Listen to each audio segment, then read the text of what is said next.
नमस्कार मित्रों, मैं राजीव कुमार अपनी बगिया में आप सभी का तहे दिल से स्वागत करता हूं। आप देख रहे हैं Rajeev kitchen gardening YouTube channel. मैंने कुछ दिन पहले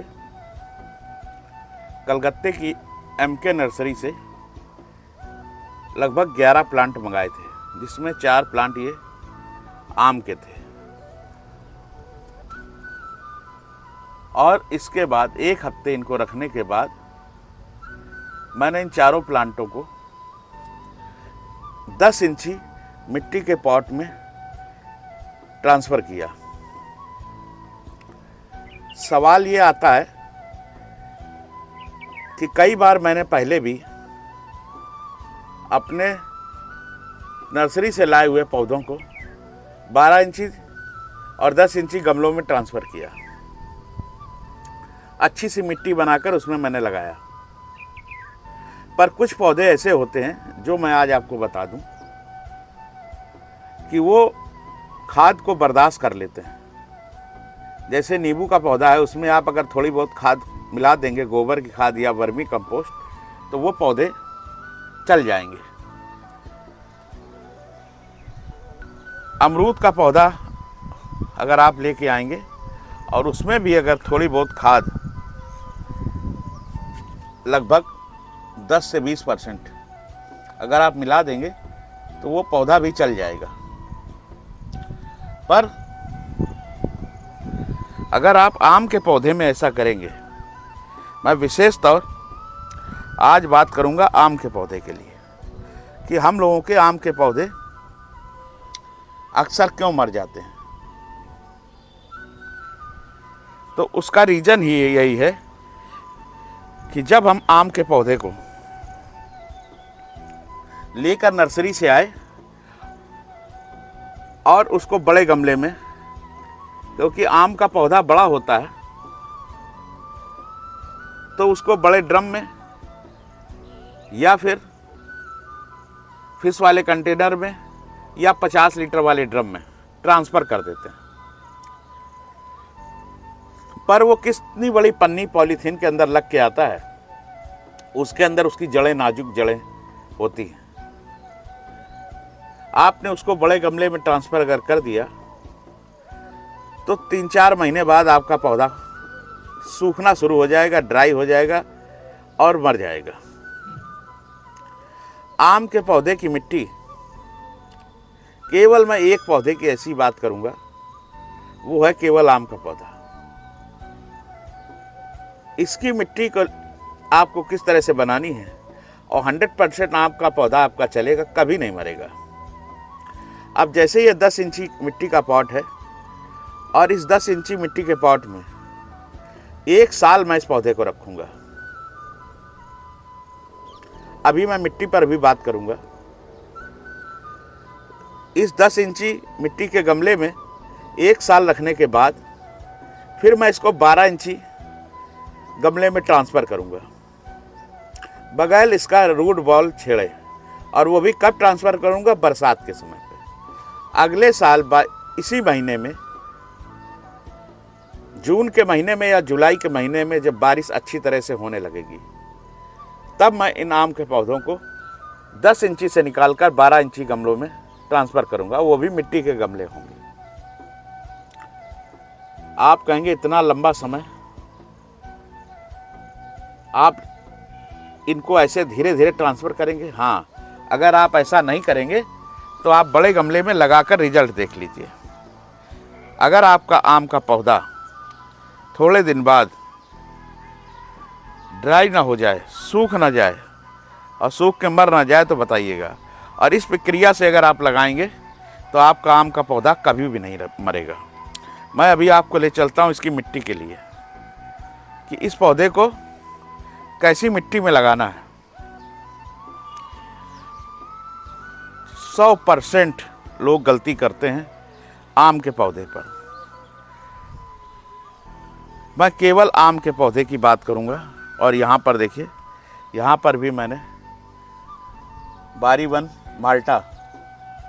स्वीट माल्टा का पौधा यहाँ पर लगाया है। और ये चाली मिट्टी के गमले की है।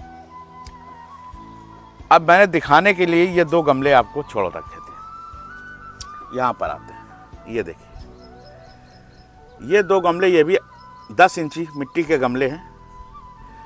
और इसका ड्रेनेज सिस्टम बहुत अच्छा मैंने किया है कि लगभग 1 अंगूठा के बराबर इसका ड्रेनेज सिस्टम का होल होना चाहिए।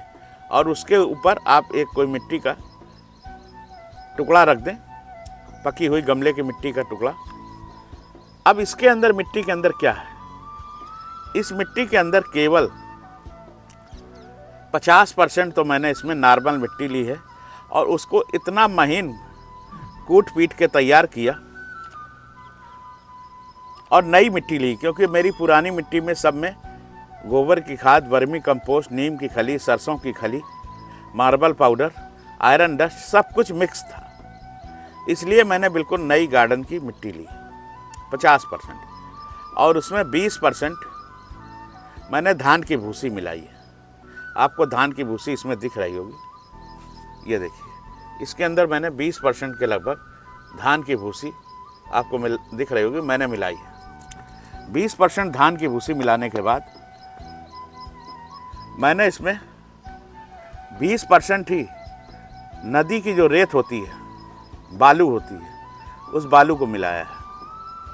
अगर आपको गंगा बालू ना मिल सके, सफ़ेद वाली बालू ना मिल सके, तो आप इसमें पीली वाली बालू भी मिला सकते हैं। जो घर बनाने के काम पीली वाली आती है, मोटी वाली, उसको अच्छी तरह से छान लीजिए। छानने के बाद 20% आप उसको भी मिला सकते हैं।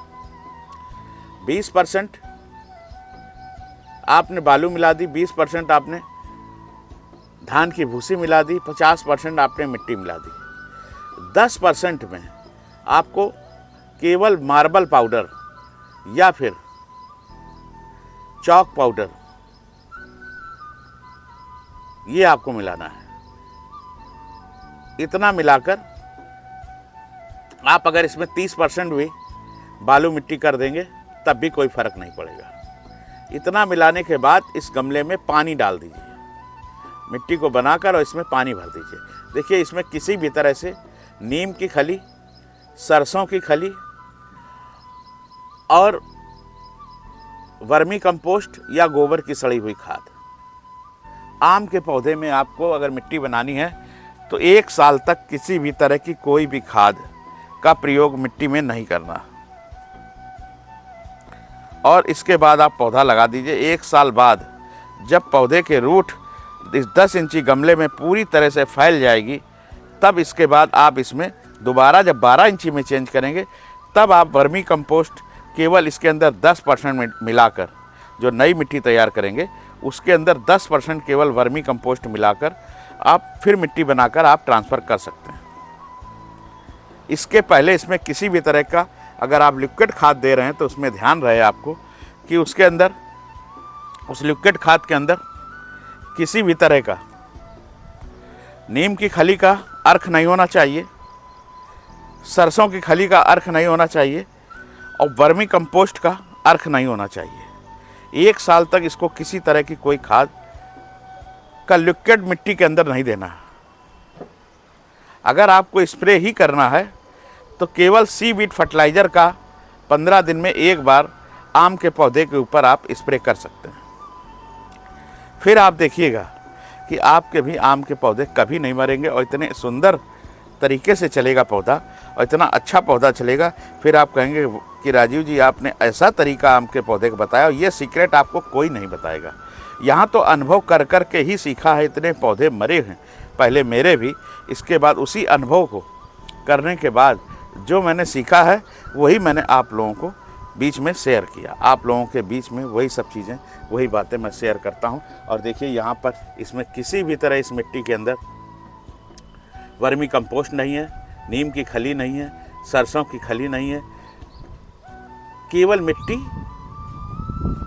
बालू मिट्टी और राइस हक्स, थोड़ा सा मार्बल पाउडर कैल्शियम के लिए, इतनी चीज़ें मिलाकर इस पौधे को 10 इंची मिट्टी के गमले में लगाया गया। अगर यह जानकारी आम के पौधे के विषय में अगर आपको अच्छी लगी हो तो अपने इष्ट मित्रों में शेयर ज़रूर करें। जय हिंद, जय भारत, जय किसान।